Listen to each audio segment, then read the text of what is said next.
Greetings and welcome to a new narration by DrTorment. The following story may prove a little sensitive to certain viewers and listeners. Discretion is advised, and consider this your one and only warning. Now, with that out of the way, let us proceed. Khepratum was ready to be crowned pharaoh in Lower Egypt.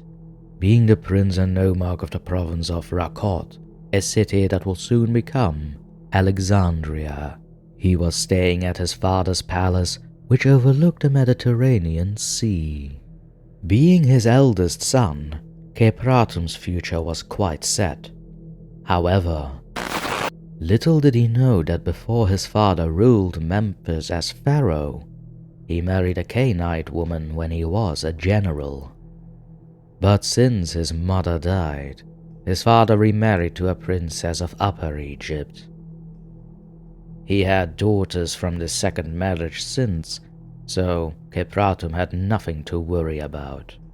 Until there was an arranged marriage between his sister Tie and Nezubanebjet, the prince of Upper Egypt. Of course, he didn't think too much of it, as he knew this prince before had wanted to rule over Upper Egypt and Nubia.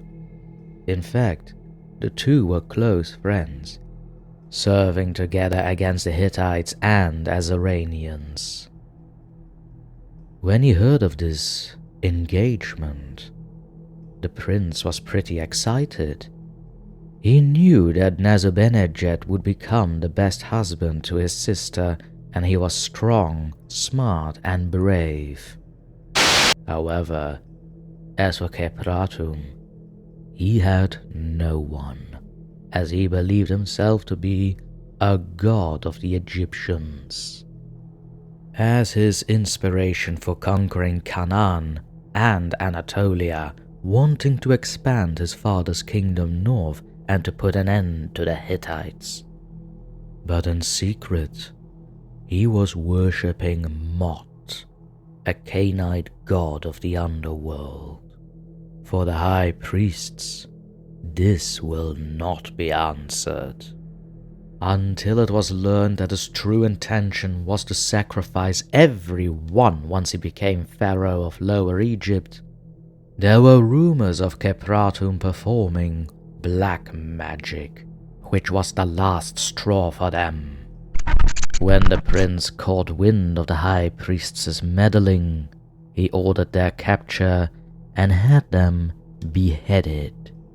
As he finally was crowned pharaoh, his agenda became grotesque.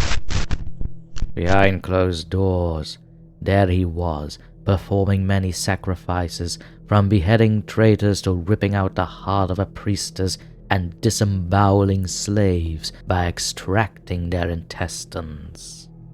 His appearance changed, and he began speaking to himself in an unknown language. Once, a servant even saw him talking to an apparition. The pharaoh's eyes became white, exposing his fangs as he pointed at the servant. But by sheer luck, the slave escaped and avoided becoming the pharaoh's next sacrifice.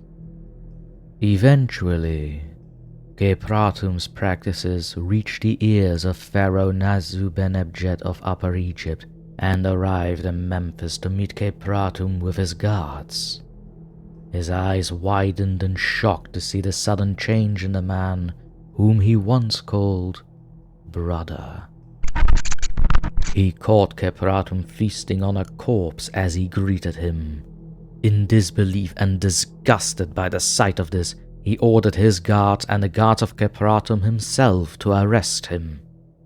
Ripping through their ranks, tearing off their heads and limbs with ease.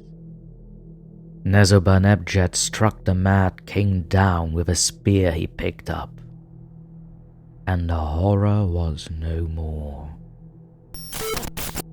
They buried Khepratum in an unknown location, where it was thought no one would find him.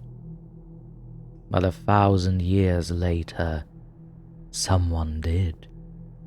And now, he has awakened.